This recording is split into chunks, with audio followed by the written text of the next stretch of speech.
2022년 5월 1일 성령함께 예배 참석한 여러분 주님의 이름으로 환영합니다. 사도신경으로 신앙 고백하며 예배 시작하겠습니다.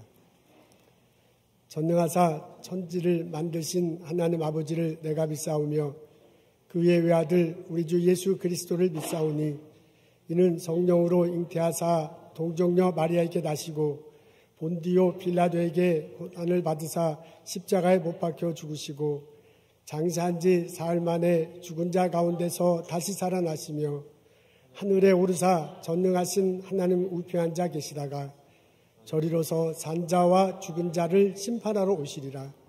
성령을 믿사오며 거룩한 공예와 성도가 서로 교통하는 것과 죄를 사해 주시는 것과 몸이 다시 사는 것과 영원히 사는 것을 내가 믿사옵나이다.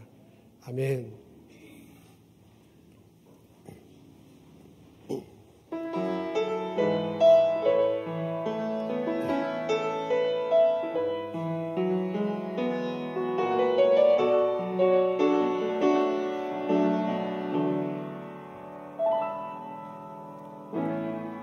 하늘의 문을 여소서 이곳을 주목하소서 주를 향한 노래가 꺼지지 않으니 하늘을 열고 보소서 이곳에 임재하소서 주님을 기다립니다. 기도의 향기가 하늘에 닿으니 주여 임재하여 주소서 이곳에 오셔서 이곳에 앉으소서 이곳에서 드리는 예배를 받으소서 주님의 이름만이 오직 주의 이름만 이곳에 있습니다.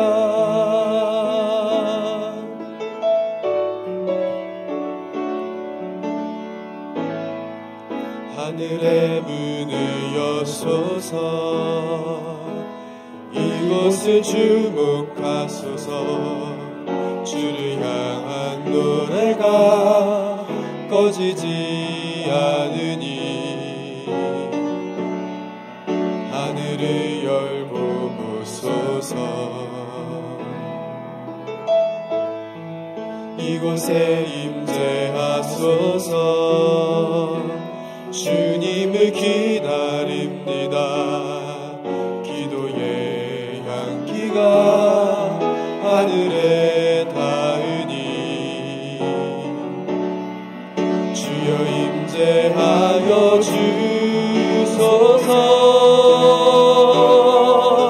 이곳에 오셔서 이곳에 앉으소서 이곳에서 드리는 예배를 받으소서 주님의 이름만이 오직 주의 이름만 이곳에 있습니다. 이곳에 오셔서 이곳에 앉으소서 이곳에서 드리는 예배를 받으소서 주님의 이름만이 오직 주의 이름만 이곳에 있습니다.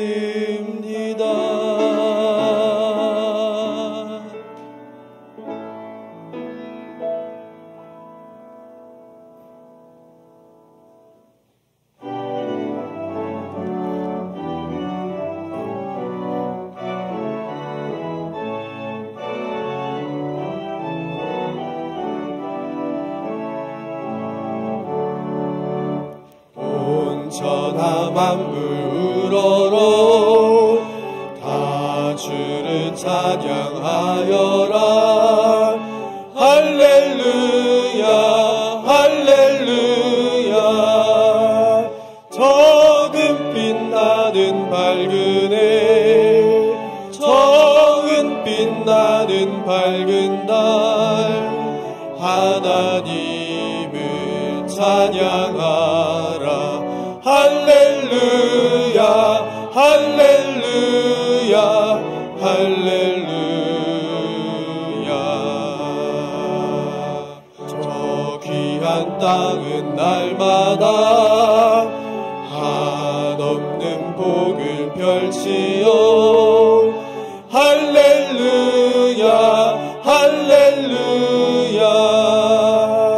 땅 위의 꽃과 열매들 주 영광 나타내어서 하나님을 찬양하라. 할렐루야 할렐루야 할렐루야.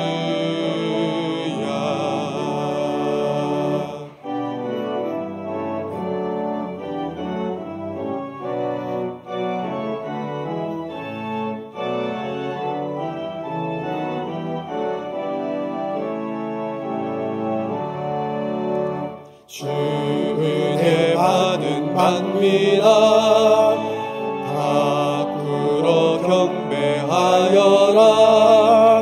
할렐루야 할렐루야. 성삼위일체 주님께 존귀와 영광 돌려라. 주를 찬양 할렐루야 할렐루야 할렐루야 할렐루야.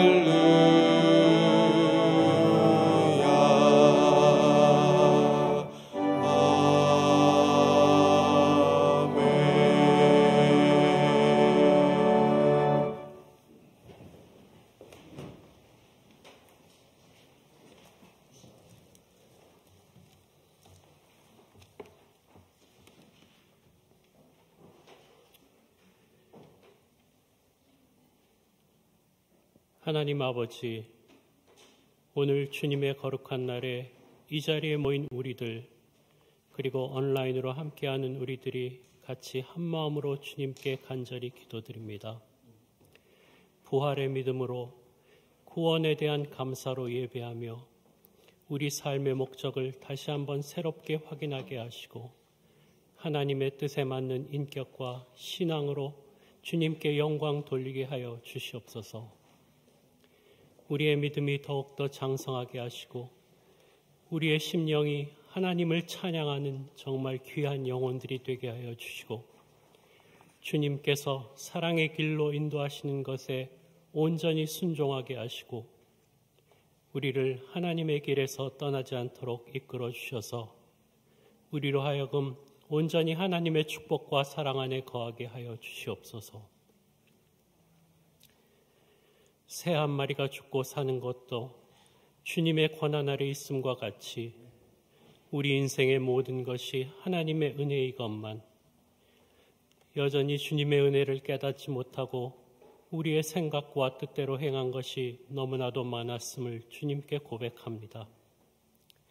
하나님 아버지, 간구하오니 긍휼히 여겨주셔서 지금껏 저희들이 주님 앞에 지은 모든 허물을 주의 보혈로 씻어주시고 주님 보시기에 부족함이 없는 정결한 자녀들이 되게 하여 주시옵소서.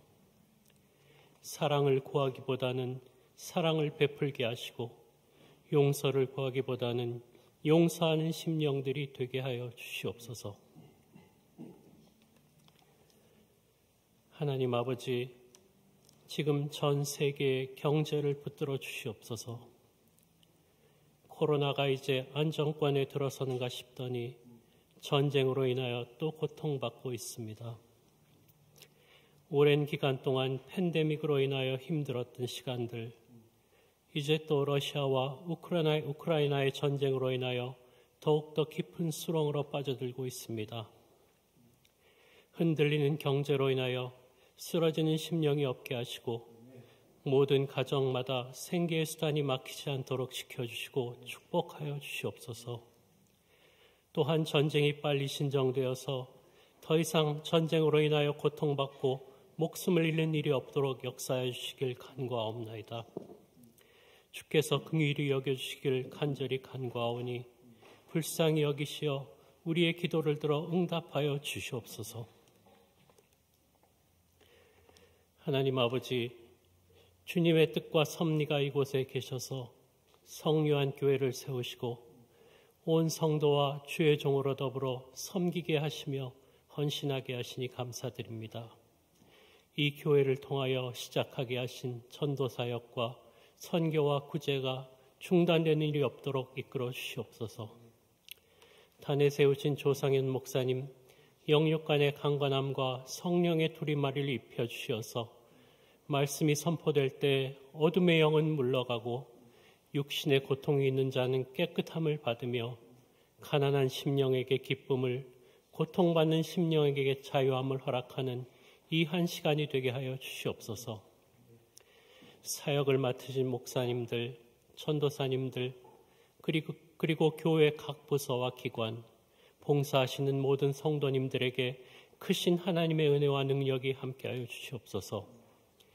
예배의 시종일관을 주님께서 주장하여 주시고 주님 홀로 영광 받으시길 원하올 때 이 모든 말씀 우리를 살리시고 구원하여 주신 예수님의 이름으로 간절히 기도하옵나이다.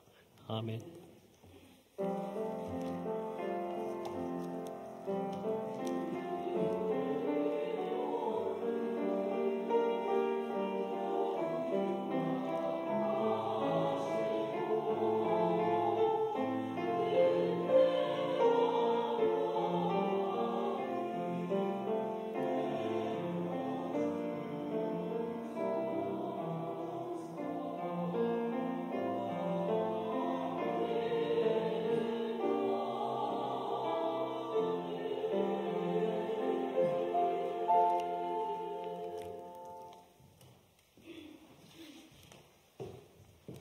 광고 말씀드리겠습니다. 여선교회에서 걷기 사역을 한다고 하는군요.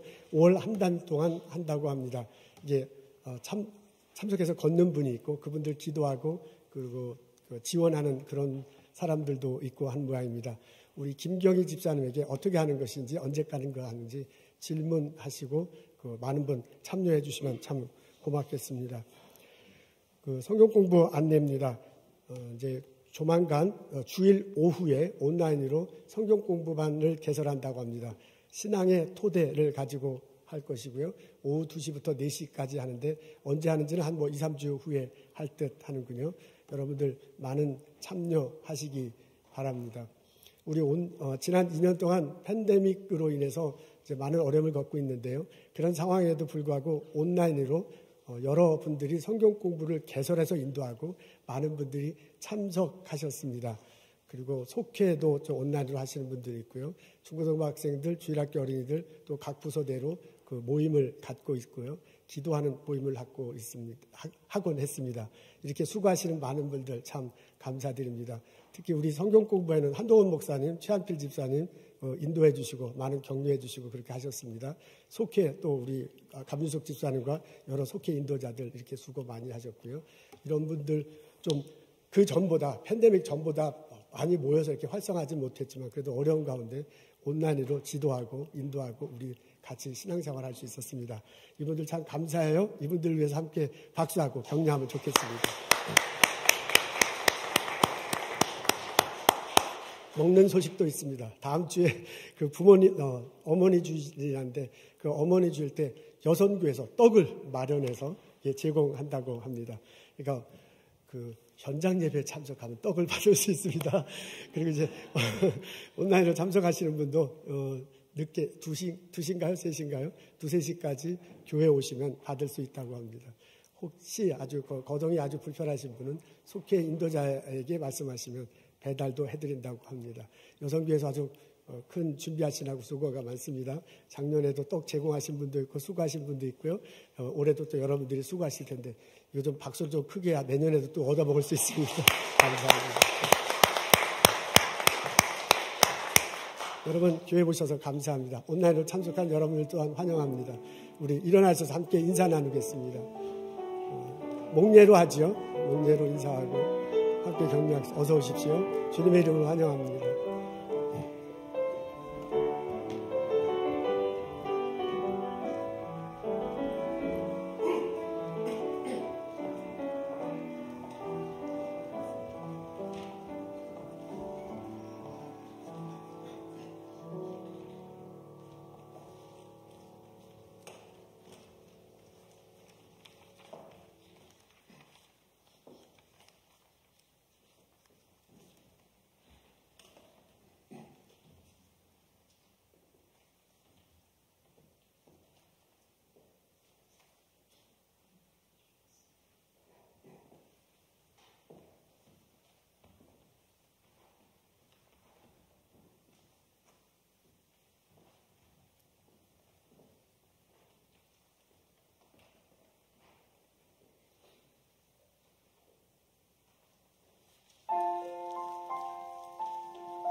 성가대 찬양 감사합니다. 누구 집 아들 딸인가요?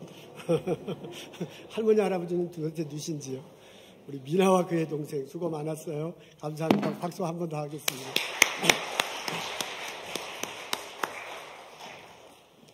오늘 저희들 읽은 말씀 사도행전 9장 8절과 9절입니다. 제가 읽겠습니다. 사울이 땅에서 일어나 눈을 떴으나 아무것도 보지 못하고 사람의 손에 끌려 다메섹으로 들어가서 사흘 동안 보지 못하고 먹지도 마시지도 아니하니라. 아멘.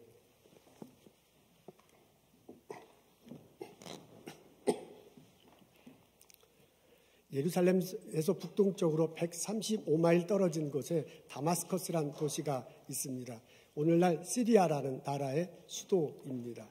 지금은 평범하죠. 또 전쟁으로 인해서 많이 좀 폐허가 되기도 부서지기도 했는데요. 휘랍 로마 시대 때는 아주 번성한 도시였습니다. 동서남북으로 길이 있었다고 해요. 그런 바람에 그런 지리적 위치 때문에 사람들이 많이 모였습니다. 유대 사람들도 그곳에 제법 많이 거주했습니다. 사울이 이 도시를 향해 걸어가고 있습니다. 손에는 대제사장이 준 공문이 문서가 있습니다. 그곳에 가서 회당에 가서요, 예수를 말하거나 예수도를 믿는 사람들이 있으면 그 사람들을 생포해서 예루살렘으로 끌어다가 형벌을 주기 위함입니다. 그렇게 해서 거의 다마스커스에 도착했는데 사건이 벌어지잖아요. 갑자기 하늘에서 빛이 내려와서 사울을 감싸합니다. 놀래가지고 땅바닥에 엎드려져 있는데요. 소리가 들려요. 사울아 사울아 내가 나를 박해하느냐. 당신이 누굽니까? 라고 물어보니까요. 내가 박해하는 예수다 라고 말하면서요. 그 도시에 들어가 봐라. 누군가가 너를 찾아와서 무슨 일을 할 것인지 알려줄 것이다 라고 하고 사라졌습니다. 그 빛이 그 소리가 사라지고 난 후에 사울이 일어났는데 앞이 안 보이는 거예요. 그래서 막 헤매고다가 이러저러쿵 헤매다가 다른 사람의 손에 의해서 다마스커스로 들어갔습니다. 그 속에는 동쪽 문과 서쪽 문이 있는데 이게 아주 곱게 직선으로 길이 있었는가 봐요. 오늘날의 브로드웨이 혹은 메인 스트리트 같은 길들이 있었는가 봐요. 성경에 집가라고 이렇게 적혀져 있네요. 그 길 옆에 있는 유다 집에 가서 머무릅니다. 그 유다 집에 갔을 때 어떤 일이 벌어졌는지 9절에 나옵니다. 앞에 있어요. 다 같이 함께 읽겠습니다. 시작. 사흘 동안 보지 못하고 먹지도 마시지도 아니하니라. 사흘 동안 3일 동안 보지 못하고 먹지도 마시지도 못했다고 합니다. 아나니아라는 사람이 있습니다. 오늘날 기도하는데 하나님께서 환상 중에 나타나서 바울에게 가라고 요청해요. 그래서 바울에게 가잖아요. 그리고 그에게 안수하며 기도하면서 하나님이 전해주신 말씀을 선포합니다. 내가 왔는데 너가 길 가다가 만난 예수 그분이 보내줘서 내가 왔다. 그리고 그분이 말씀하시기를 내가 안수 기도할 때 너 눈이 떠질 것이고 성령이 임하게 될 것이다. 그리고 그분이 말씀하시기를 너가 이방인들에게 복음을 전할 것이다. 그것 때문에 고난받게 될 것이다. 라고 말했기 때문에 내가 당신에게 선포하고 안수 기도한다고 기도했습니다. 그때 눈에서 비늘 같은 것들이 떨어졌다고 하네요. 그리고 눈이 떠졌습니다. 일어나서 음식을 먹고 그리고 형제들과 함께 같이 기운을 차렸다는 그런 내용이 오늘 본문에 나옵니다. 이런 이야기를 읽으면 참 재밌습니다. 내용이 막 드라마틱하잖아요. 그리고 또 은혜가 되기도 합니다. 하나님께서 사울을 이렇게 부르셔가지고 십자가와 부활의 의미를 분명 신학적 의미를 밝히죠. 그래서 우리들이 깨닫고 예수를 믿고 구원에 동참하게 됐으니 얼마나 은혜가 됩니까? 그렇게 이 이야기가 내게 한편으로 다오지만 또 한편으로는 이 이야기가 우리를 약간 움츠리게 만들기도 합니다. 왜냐하면 이것은 사울이 회심하는 내용이거든요. 근데 그 회심하는데 드라마틱한 내용이 나와. 그러니까 그 사건이 있고 난 다음에 예수 안 믿던 사람이 예수 믿는 거예요. 그렇다면 이런 사건이 내게도 있었는가? 오늘 저희들은 예수를 그리스도로 고백합니다. 그렇기 때문에 주일날 교회 와서 예배드리고 온라인으로 참석합니다. 내가 그렇게 예수를 믿을 때, 회심을 할 때 바울처럼 이런 드라마틱한 일이 있었습니까?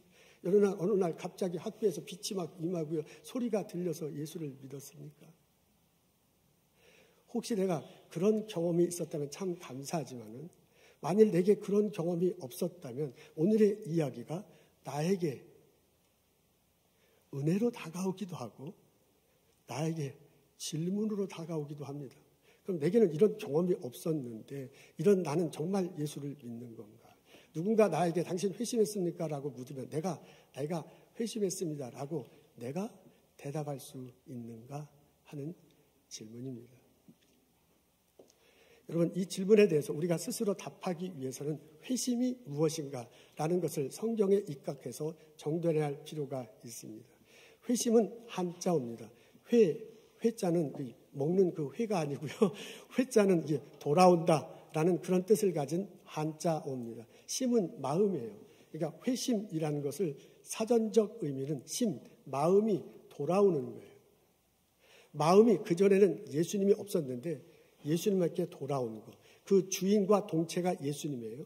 그러니까 쉽게 풀어하면 내가 전에 예수를 믿지 않았는데 지금 예수를 믿으면 예수를 믿지 않았는데 마음이 변해서 지금 내가 예수를 믿으면 나는 회심한 사람입니다.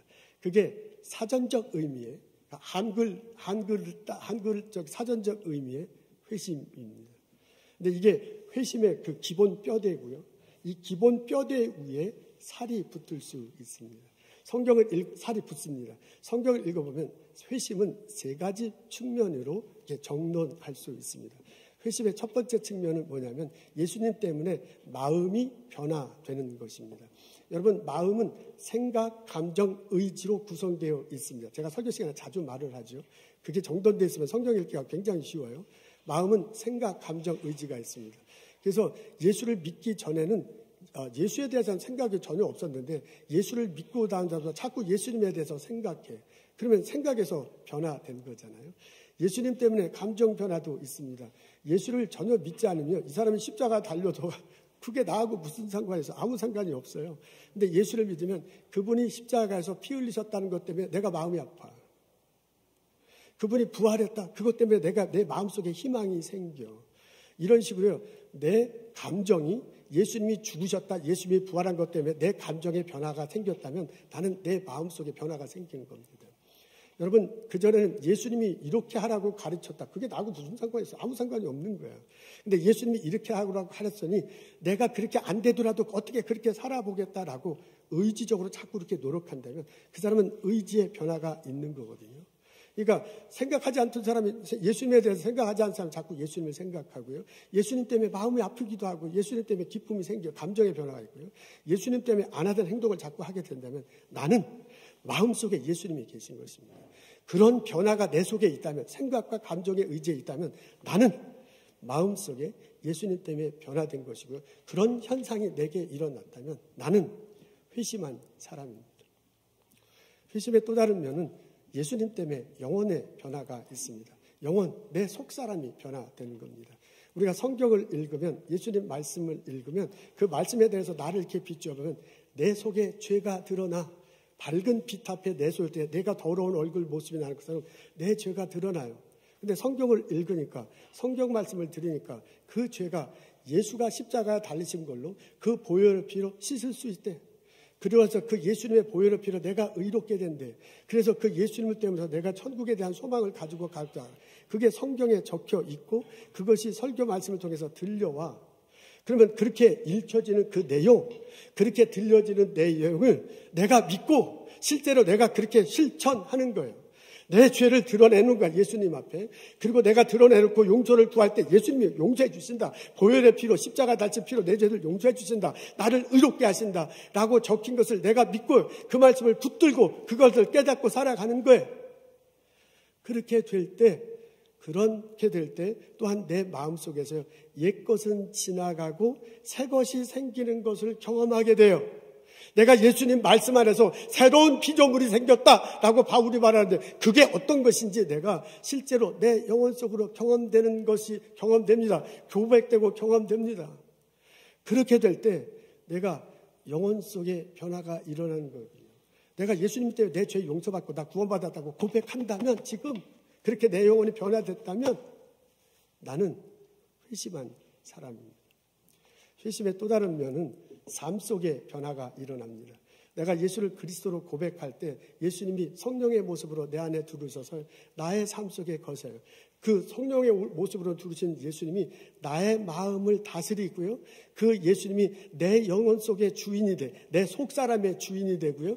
그 성령으로 나는 성령의 은사, 그 성령 때문에 있기 때문에 성령의 열매가 내 삶을 통해서 이렇게 막 드러나는 거예요. 그래서 내가 예수를 믿기 전의 행동과 예수를 믿기 후의 삶이 상당히 달라집니다. 은사에 있어서도 상당히 중요하지만 성령의 열매들이 우리들 삶 속에 분명히 나타납니다. 그전에는 사람들과의 관계 속에서요, 내가 저 사람 것을 빼앗고, 내가 저 사람을 미워하고 저 사람을 뺏는 그런 행동이 내 삶 속에 나타났어. 근데 예수 믿고 난 다음에는요, 내가 저 사람을 좋아하고 사랑하게 되고요, 그 사람이 용서하고요, 내가 그 사람에게 내게 나눠주는 삶이 바뀐 거야. 그렇게 행동이 변화된 거예요. 그래서 바울은 그걸 뭐냐면 옛사람이 변해서 새사람이 됐다 그러잖아요. 아멘, 할렐루야. 그래서 사람들이 볼 땐 저 사람이 변했어 라고 말할 수밖에 없는 거예요. 저 사람이 어떻게든 저렇게 변했는가. 성경은 그걸 거듭났다 그렇게 얘기해요. 어떤 때는 중생을 입었다 라고 그렇게 말하기도 합니다.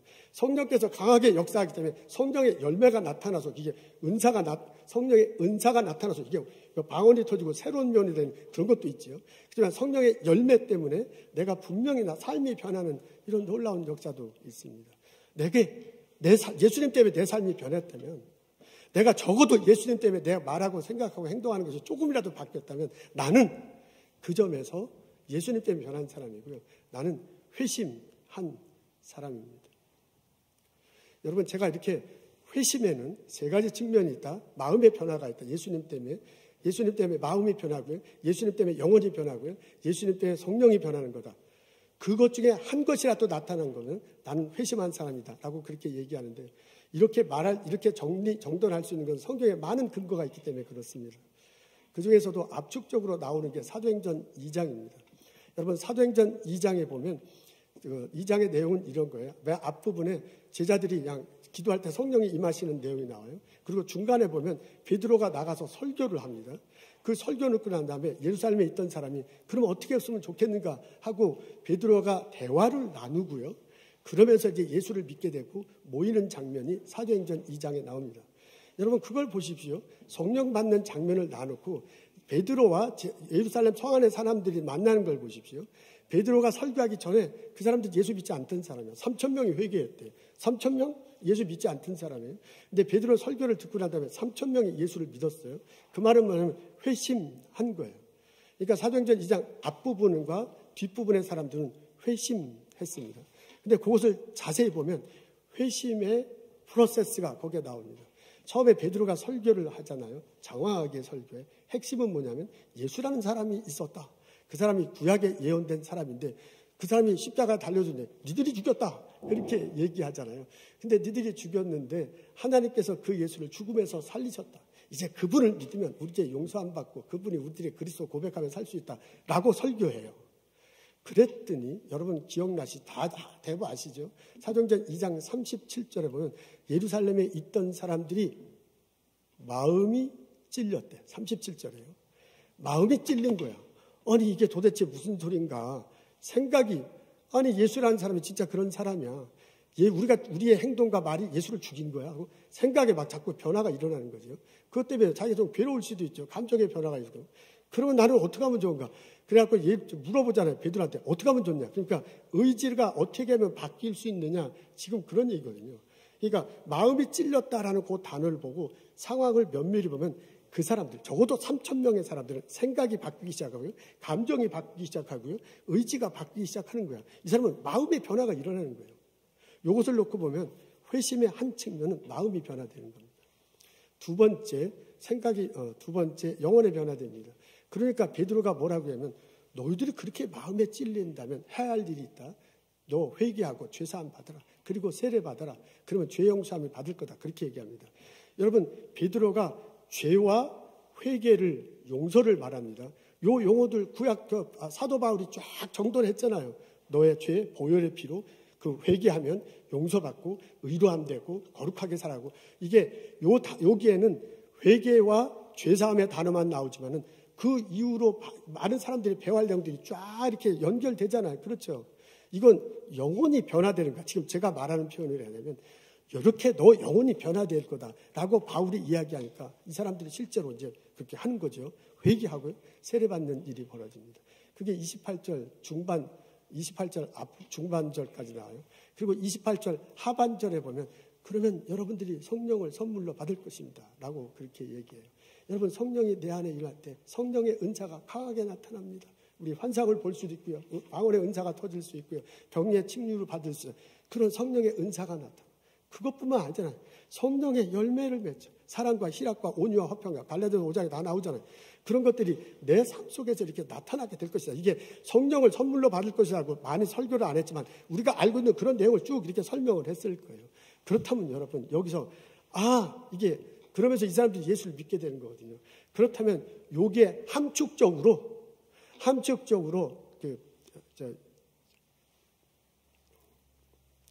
회심을 한다는 게 뭔가를 알 수 있습니다. 여러분 회심한다는 것을 다시 정돈하면 이래요. 기본적으로 예수님 때문에 내 마음이 변했으면 나는 회심한 사람입니다. 예수님 때문에 내 생각이 바뀌고 행동이 바뀌었어요. 예수님 때문에 내 죄 용서함 받았다 그런 거 알지도 못하고 고백하지도 않았는데 지금 내가 고백하고 구원받았다라고 말한다면 나는 회심한 사람입니다. 여러분 내가 예수님 때문에 내 행동이 변했어. 내가 학생들 대하는 거, 내가 동료들 대하는 거, 내가 이웃 대하는 거, 교회 가기 전하고 교회 하면 완전히 달라졌어. 그러면 나는 회심한 사람입니다. 여러분 회심에는 이런 여러 가지 측면이 있다는 것을 정돈하고 이것을 깨닫고 이것 때문에 감사하며 살아가는 나와 여러분 되시기를 주님의 이름으로 축원합니다. 아멘. 우리가 회심을 이렇게 정리한다면 회심에 대한 이해 폭이 상당히 넓어지고 깊어집니다. 여러분 회심에는 다양하게 회심에 대해서 이야기하고 또한 내가 고백해야 할 필요가 있습니다.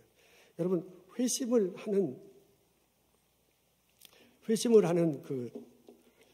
회심에는 여러 가지 측면이 있습니다. 하나는 마음속에 변화를 일어나는 측면도 있고요. 또 하나는 영혼의 변화도 있고요. 또 하나는 성령이 임재하시는 변화도 있어요. 이게 다양한 측면이 있음을 인정해야 돼요.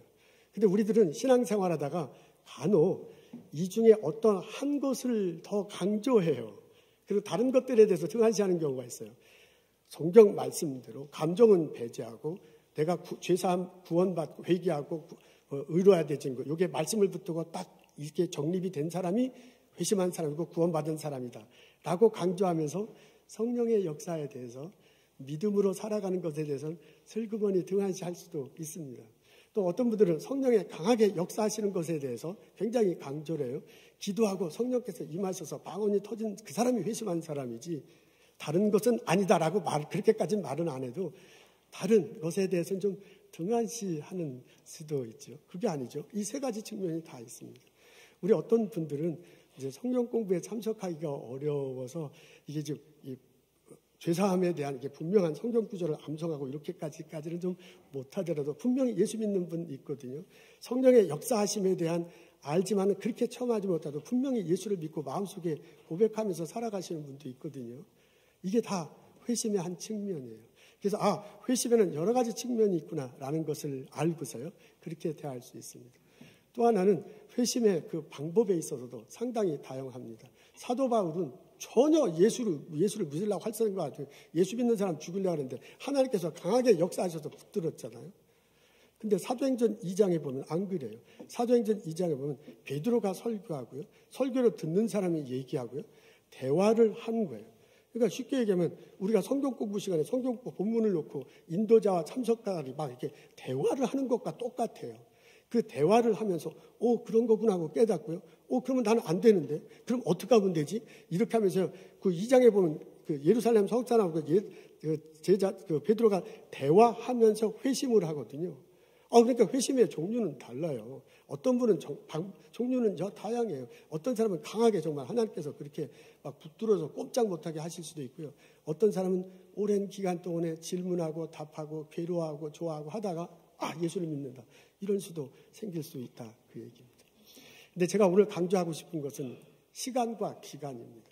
회심의 때와 회심의 기간은 다양할 수 있습니다. 아멘. 오늘 제가 왜 이것을 강조하면요. 그 사도행전 9장을 읽어보면 여러 가지가 우리들에게 도전이 되지만 하나가 도전되는 게 뭐냐면 3일이라는 숫자예요. 사울이 그 유다 집에 들어가서 3일 동안 금식 먹지 않았대요. 자기가 새로 먹지 않은 거거든요. 그리고 이제 그러니까 이제 금식한 거예요. 그리고 나중에 보면 기도하고 그랬어요.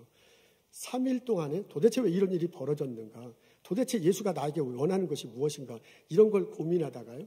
아나니아가 기도할 때 성령께서 역사하셔서 회심을 한 거거든요. 그러면 이걸 진지하게 생각하면 그 사도 바울이 회심한 기간은 딱 3일이야. 3일 안에 이런 역사가 일어난 거예요. 그러면 가만히 생각해 보면 나는 언제 회심을 했는가? 내가 회심한 기간이 3일인가? 라는 것에 대해서 스스로 질문할 수밖에 없습니다. 근데 여러분 그 사도행전 2장에 보면 숫자가 별로 안 나와 있어요. 그래서 사도행전 2장에 베드로와 그 예루살렘 성 사람들이 대화하는 장면을 보면 몇 시간 만에 이루어진 것 같아. 그래서 설교하고 대답하고 막 이러다가 회심을 한 거잖아요. 그러면 3시간 안에 이루어질 수도 있어요. 그렇죠? 거기에 시간이 나와 있지 않으니까. 아니 그러면 예루살렘 사도행전 2장대로 하면 3시간 안에 회심이 이루어진 거예요. 죄송합니다.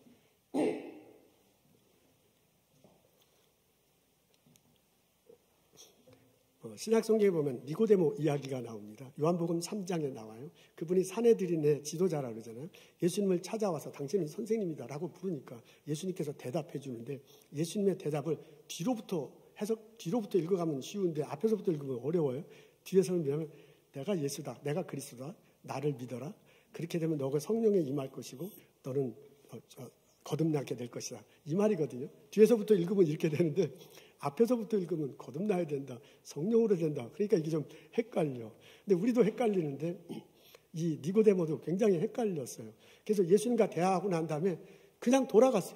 이 사람이 어떻게 됐는지 몰라. 그러다가 이 사람이 사도행전 9장에 보면 예수님 사역 말쯤 됐을 때 사내들인에서 예수님을 위해서 옹호하는 발언을 하잖아요. 그리고 나중에 예수님 돌아가셨을 때 침낭과 침향이죠. 몰약을 가지고 유대식으로 장례를 해요. 근데 여러분 이거 다 아시다시피 그게 굉장히 위험한 거라잖아요. 자기가 예수를 믿는다는 걸 나타내면 사내들인에 있는 많은 것들을 포기하는 거예요. 근데 그걸 커밍아웃 한 거거든요. 내가 예수 믿는다라고요. 그렇게 한 것은 굉장히 어려운 거예요. 그렇다고 보면 이 사람이 처음에 예수님을 찾아왔을 땐 예수를 믿지 못했어요. 그런데 나중에 보면 분명히 예수를 믿었는데 요 사이에 예수를 믿은 거야. 그 기간이 얼마인 거냐? 그거예요. 지금 제가 기간을 자꾸 얘기하니까. 이게 예수님이 사역을 3년 하셨대요. 그리고 니고데모 얘기가 처음에 요한복음 3장에 나와요. 그래서 제가요, 그냥 3년일 거다. 그냥 제가 대충 하는 소리입니다. 3년 안에 그 어느 시간 안에 이 니고데모가 회심하고요. 그리고 사람들 앞에 나타나고 한 거였어요. 그렇다고 보면 바울이 3일? 니고데모는 3년이야. 사도행전 2장에는 3시간 만에 있을 수도 있어. 그런 생각을 하다가 디모데가 생각났습니다. 이건 좀 억측인데요. 디모데는 이런 거예요. 갈라디아 성에 루스드리아 성에 살았다고 그러죠. 갈라디아 지방의 루스디아 성에 살았다고 하잖아요. 어머니 유니게 할머니 로이스. 집안에서 어렸을 때부터 믿음 생활을 잘했대. 그 말은 뭐냐면 어렸을 때부터 구약을 잘 읽은 거예요. 구약을 통해서 하나님을 예배하고요. 어떻게 하면 구약의 율법에 따라 살아갈까 했습니다. 그러던 어느 날 바울이 루스드리아 성에 오잖아요. 그리고 바울을 통해서 십자가 되시고 부활하신 예수님을 알게 된 거예요. 그러니까 바울을 만났을 때 우리 식으로 하면 이 사람이 회심한 거예요. 그러니까 바울 만나기 전에는 구약은 알았지만 십자가 되시고 부활하신 예수님을 모르는 거예요. 그러면 이 디모데가 바울을 만났을 때가 언제냐 하는 건데 정확히 안 나와 있어요. 청년회 때 그렇게 된 것 같아요. 그리고 난 다음에 바울과 함께 사역을 했잖아요. 그냥 제가 30살이다 그렇게 생각을 그냥 했어요. 이거는 우리는 이게 성경에 입각해서 30년이 도대체 어디에 나올까 따지고 물면 할 말이 없어요. 근데 사울이 3일이라고 하니까 니고데모가 3년일 수 있으니까 그냥 제가 맞추기 위해서 디모데는 30년일 수 있지 않을까. 사도행전 2장에는 3시간일 수 있지 않을까. 그냥 제가 만든 숫자예요. 여러분 따지고 들면 잘 대답하기가 어려운데 제가 이렇게 말하는 의도가 무엇인지 여러분 다 아시죠? 성경에 예수를 만나신 분들은 그 때와 그 기간은 다르다. 그 다양성을 인정해야 된다. 그 말입니다. 어떤 분은 정말 3시간 안에, 3일 안에 내가 예수님을 믿고 예수님 안에서 거듭날 수 있죠. 뭐 성경에 나와 있으니까. 근데 어떤 분은 3시간 안에 걸릴 수도 있고, 어떤 분은 3년이 걸릴 수도 있고, 정말 어떤 분은 내가 억지로 만든 말이지만 30년이 걸릴 수도 있어요. 하나님 앞에는 하나님은 1000년이 하루 같고 하루가 1000년 같대. 우리는 3시간이나 3일이나 30년이나 굉장히 중요한데 하나님 보기에는 그렇게 중요하지 않아요. 하나님 보기에는 네 한 영혼이 내게로 돌아왔는가, 그것이 더 훨씬 중요합니다. 그런 점에서 본다면 때때로 어떤 분은 회심한 때를 알아야 된다, 날짜를 알아야 된다, 그런 분도 있죠. 성경적이지 않습니다. 우리는 다양한 하나님 앞에서 다양한 시간이 있을 수 있다는 것을 인정하며 신앙생활을 할 수 있습니다. 내가 지금 예수를 믿지만 언제부터 믿게 됐는지 모를 수도 있습니다. 그래도 내가 지금 예수를 믿는다면, 예수님 때문에 내 영혼 속에 분명히 죄 용서함 받는다고 고백했다면, 그 예수님 때문에 내 삶이 변화되어서 살아간다면 나는 예수님 안에서 회심한 사람입니다. 이런 깨달음과 이런 감사가 우리들 모두에게 있기를 주님의 이름으로 축원합니다. 아멘. 우리가 이런 식으로 정도를 한다면 우리 마음속에 감사가 있고 소망이 생길 수 있습니다. 내가 지금 예수님을 믿고 있다면 나는 지금 회심한 사람이고 그런 점에서 감사할 수 있습니다. 그런데 지금 내가 교회 출석은 하고 있지만, 온라인으로 예배는 참석하고 있지만 내 마음속에 십자가 자시고 부활하신 예수님 때문에 구원받았다라는 것을 고백하지 못한다고 하더라도 우리는 소망을 가질 수 있습니다. 예수님 만나고요, 예수님 안에서 고백하는 것은 다양한 기간과 그리고 때가 다양할 수 있기 때문에 그렇습니다. 시간은 중요하지 않습니다. 돌아온 탕자 이야기를 보면요, 돌아왔다는 것이 나와 있지 언제 돌아왔는지 얘기 안 나왔어요. 3시간 안에 돌아왔나요? 돌아온 탕자가 나갔다가 3년 안에, 3달 안에 돌아왔나요? 3년 안에 돌아왔나요? 그냥 나와 있지 않아요. 하나님 앞에 중요한 것은 시간이 아니고 왔다는 것이 참 중요합니다. 우리 이민교회 참 감사한 현상 중에 하나가, 예전엔 지금은 덜하지만 교회에 왔을 때 사람들을 만나고 미국 생활에 잘 정착할 수 있었습니다. 그래서 교회에 오기 시작해서 신앙생활 하신 분들도 있습니다. 이게 10월이 지나가면 계속 교회를 다녔기 때문에 나도 계속 교회를 다니는데 실제로는 잘 믿겨지지 않은 분이 있을 수도 있습니다. 그렇더라도 우리는 소망을 가질 수 있어요. 예수를 믿고 고백하는 것은 오랜 기간이 있고 때는 하나님의 때가 있는 거거든요. 하나님의 기간이 있는 거거든요. 그렇다 보면 지금 혹시 내가 오랫동안 교회를 다녔더라도 십자가 지고 부활하신 예수님이 믿어지지 않더라도, 내가 솔직히 회심하지 못했다 하더라도 나는 나 자신에 대해서 소망을 가질 수 있습니다. 언젠가 하나님 때 하나님께서 강하게 나를 붙드시고 간섭하시고 나의 삶에 내가 내 마음속에 갈증이 만나서 십자가 자시고 부활하신 예수님을 믿고 내가 예수님 때문에 구원받았다 고백하는 이런 일이 있게 될 줄로 믿습니다. 그런 때가 우리를 기도하며, 그런 때가 우리를 기대하며 예수님으로 축복하고 기도합니다. 아멘. 이렇게 생각하면 우리들 초등부 우리 자녀들에 대해서 우리들은 소망을 가지고 같이 교회 생활할 수 있습니다. 여러분, 오늘 교회 올 때 초등부 어린아이들 데리고 오고요, 그리고 중고등부 학생들 데리고 같이 예배에 참석했을 거라고 그렇게 생각합니다.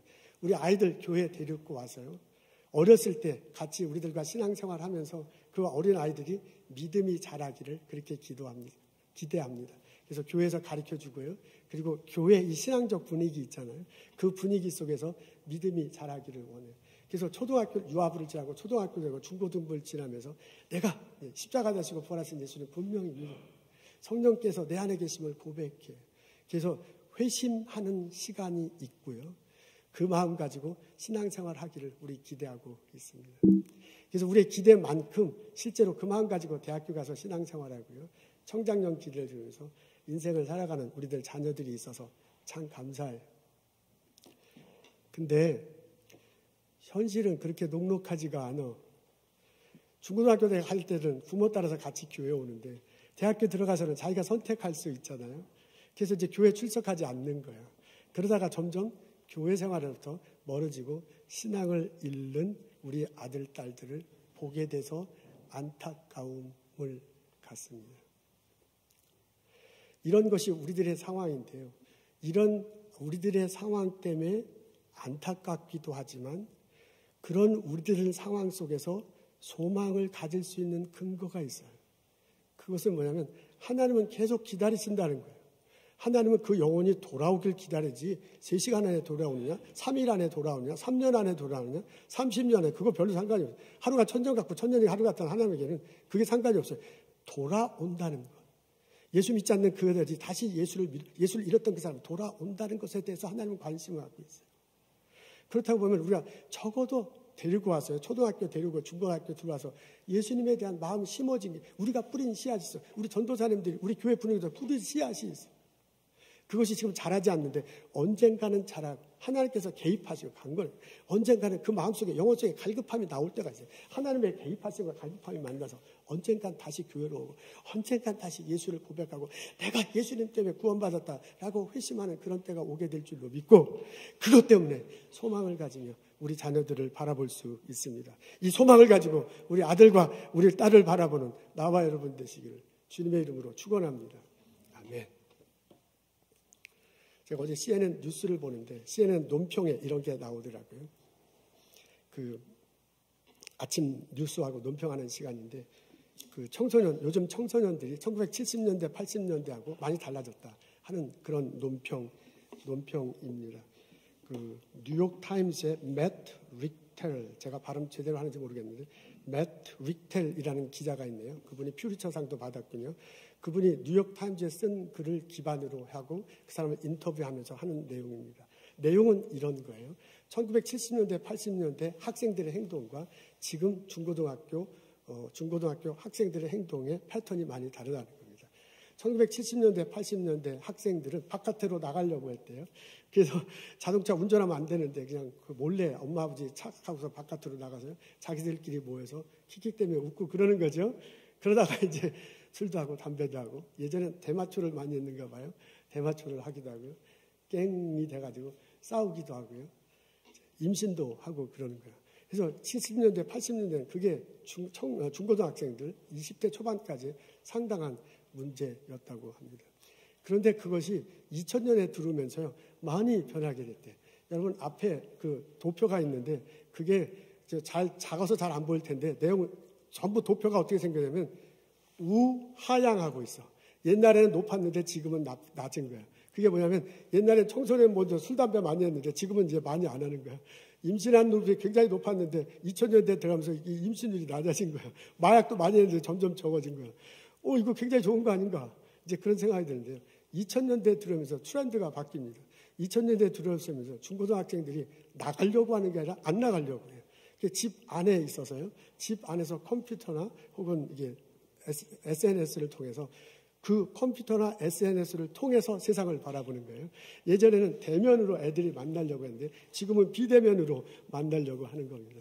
그러면서 그 컴퓨터에서 SNS에서 펼쳐지는 저 세상이 진짜 세상인 걸로 생각해. 근데 거기서 나오는 같은 또래가 근육질이고 뭐 이쁘고 그러면 그거에 비해서 컴퓨터 앞에 있는 나는 그렇지 못한 거예요. 그래서 그것과 나와 많이 비교하게 된다. 이러면서 많이 좌절하게 된다는 거지요. 그래서 지금의 청소년들이 나가지 않아서 많이 이렇게 나가지 않기 때문에 이게 어려움을 많이 사회성이 이제 많이 줄어든다. 이제 이렇게 되고요. 사회성이 이제 많이 줄어든다. 그러면서 앵자이어티 늘어가고요. 디프레션 늘어가고요. 자살률이 엄청나게 늘어난다. 이제 그런 얘기입니다. 지금 여러분 앞에 도표가 있는데 저게 이렇게 좀 내려가다가 2000년대쯤부터 다시 올라가는데 그 올라가는 것들이 이제 대체 그런 겁니다. 그래서 그 이제 신문 기자가 얘기하는데 지금의 이제 청소년과 20대의 가장 큰 문제는 이게 자살하려고 하는 그런 때문에 참 마음이 아프다라는 것들이 이제 그런 내용입니다. 그러면서 이게 시작된 것이 셀폰이 나오기 시작되면 시작했고요. 이게 증폭된 것이 팬데믹 때문에 증폭됐다라는 그런 내용입니다. 제가 이 기사를 읽고요. 마음이 너무 아팠어요. 그러면서 제가 깜짝 놀라게 됐어요. 아니 도대체 이게 어떻게 된 일인가. 그러면서 우리 교회 중고등학교 학생들을 보기 시작했습니다. 오늘 제가 설교가 좀 길어졌는데 죄송해요. 이게 이제 우리들에게 아주 소중한 문제입니다. 제가 한 5분 안에 끝낼게요. 온라인에 참석하신 분들은 왜 이렇게 긴가 하는데 제가 5분 안에 끝내겠습니다. 여러분, 저희들 그 중고등학생들이 팬데믹 전에는 주일날 한 25명, 많이 오면 30명 정도 모였습니다. 지금 저희 앞에 보이는 게 그 팬데믹 전에 겨울 수련회 갔을 때 모습입니다. 근데 팬데믹 지나면서 온라인으로 하는 중고등부 학생들 숫자가 점점점 줄어들어. 이게 왜 줄어드는가? 이제 전도사한테 물어봤더니 아이들이 늦게 일어나고 참석을 안 한대, 예배에.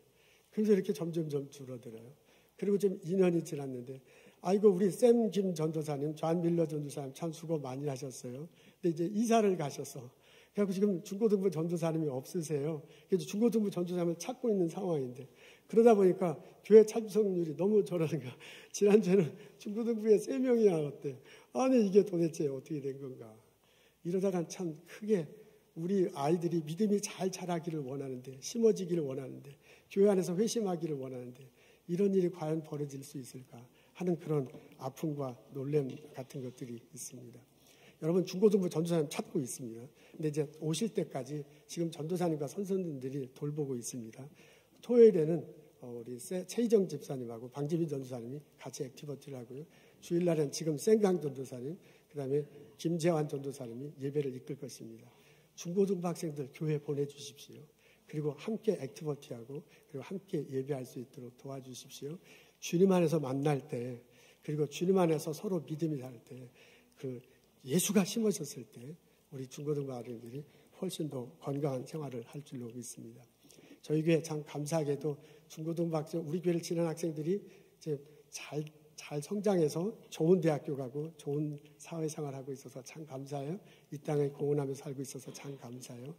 그 어린 그 학생, 우리 자녀들에게 예수님의 밀어서 우리 중고등부 시절에 회심하는 일이 혹시 그렇지 않더라도 그 뿌려진 씨앗이 계속해서 남아서 언젠간 회심하는 그런 일이 벌어지기를 원합니다. 이런 역사가 우리 교회에 일어나기를, 우리 중고등부 학생에 일어나기를 주님의 이름으로 축복하고 기도합니다. 아멘. 기도하겠습니다. 하나님, 예수를 그리스도로 고백하게 하심을 감사합니다. 그거 마음에 붙들고 신앙생활을 할 수 있는 저희들 되게 하시옵소서.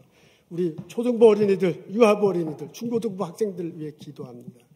함께 예배드리고 함께 교제할 때 예수님을 알고 예수님을 고백할 수 있도록 도와주시옵소서. 그래서 그 예수님 가르친 대로 믿고 살아가는 우리 자녀들 되도록 축복하옵소서. 예수님 감사합니다. 예수님 이름으로 기도합니다. 아멘.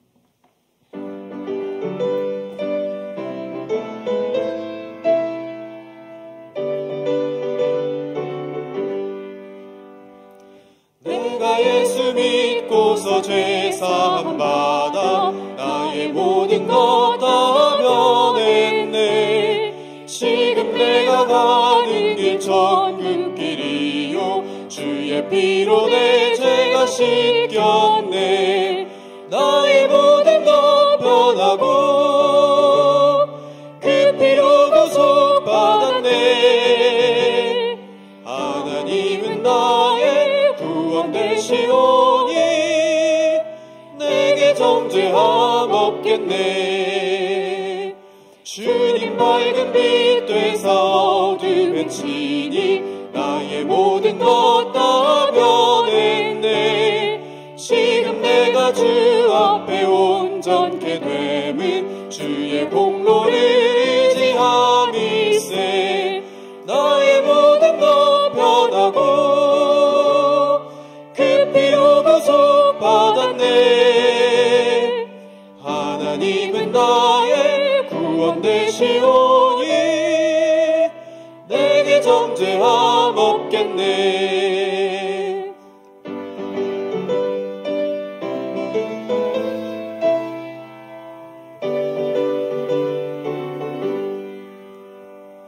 내게 성령 임하고 그 크신 사랑 나의 맘에 가득 채우며 모든 공포 내게서 물리치시니 내 맘 항상 주 안에 있겠네.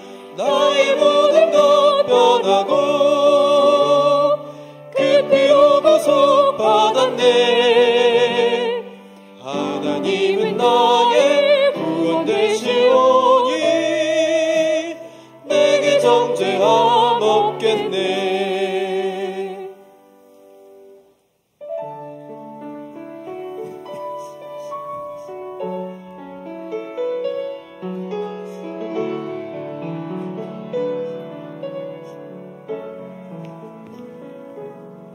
시작됐네. 우리 주님의 능력이 나의 삶을 다스리고 새롭게 하네. 자유하네. 죄와 사망으로부터 나의 삶은 변하구나. 충만하네.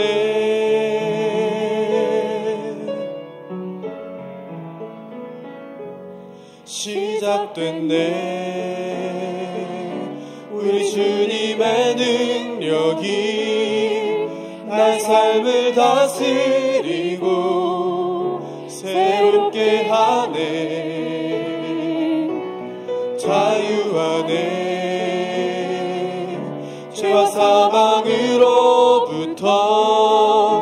나의 삶은 변하구나. 충만하네. 은혜로다. 주의 은혜.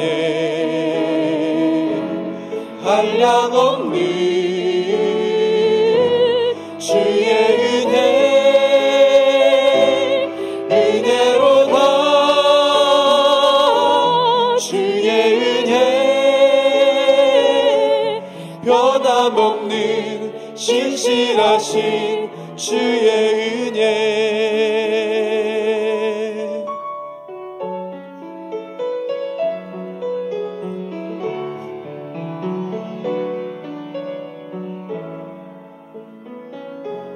시작됐네. 우리 주님의 능력이 나의 삶을 다스리고 새롭게 하네. 자유하네. 죄와 사망으로부터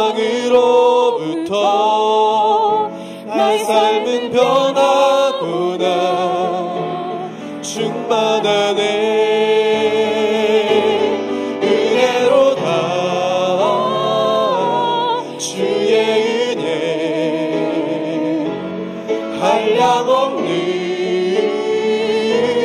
주의 은혜. 은혜로다. 주의 은혜. 변함없는 신실하신 주의 은혜. 은혜로다. 주의 은혜. 한량없는 주의 은혜. 은혜로다. 주의 은혜. 변함없는 진실하신 주의 은혜. 변함없는 신실하신 주의 은혜.